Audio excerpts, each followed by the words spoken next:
sirrin da idan duniya kake so ka mallaka, ma'ana in duk duniya kake so Allah ya baka a tafin hannunka, ka dauki wannan nafilar kana yin ta birabbil ka'abati. In ka ga baka samu ba to kai ka gajiya ka daina, amma duk bukatar da zaka doshi Allah da ita, na rantse da Allah wannan nafilar ko ita ko ni ina yin ta kuma ina ganin biyan bukata. Na yi ta ba ɗaya ba ba biyu ba, kuma na ga bukatu na suna biya, na ce zan ba da shi. Ina da yaƙini akan wannan nafilar da zan bayar, kuma duk wanda ya riski wannan bidiyon ya tsaya sauraro to yayi wa wani share. Duk wanda yake so ya aikata wannan sirrin ya tura wani, yayi wa Annabi salati a comment. Kawai ni ya biya ni abin sadakar da nake da bukata, yayi wa Annabi salati a comment, yayi sharing din bidiyon nan, yayi posting. Duka tsakani da Allah, idan baka iya ko ɗaya ba na baka saboda manzon Allah, ka dauka kai. In kuma ka iya sai kai wa wasu, ka tura dan su ma su amfana da ni, tukun ka dau sirrin nan. Zaka tashi da daddare kai nafila raka'a biyu.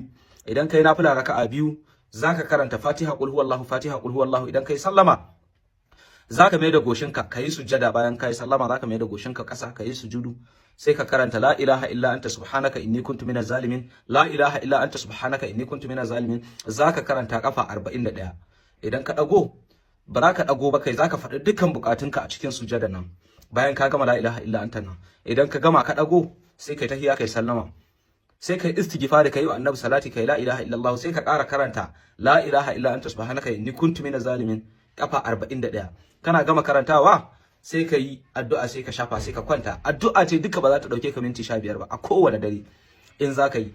Amma daga ni sai di Abdul, wallahi sai ka mun addu'a sai ka ga rayuwarka ta canza, ko kai waye ne, ko mun girman ka kuma ko mun abin da ka nema a gun Allah, sai ka ga rayuwarka ta canza albarkacin sayyidul wujudi. Abu na biyu, masu tambaya na sabulu da hayaki na dafa'i da jalabi da budin harkoki. Sabulu ne wanda zai taimaki harkokinku, sabulu ne wanda zai bude harkokinku, zai sa ku samu arzika.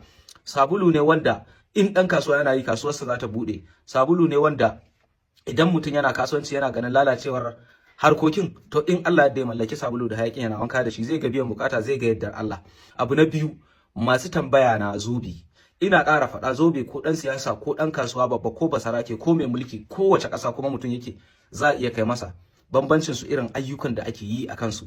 Wallahi alazim, du mace ko namiji da ta sanya zoben nan, magana da mu'amala da manyan mutane ka kullata, haka samun alkhairai da dafa'i ka haɗu da shi. Number waya da za a same ni ita ce 081 45 31 5010. Allah bar mu da manzon Allah.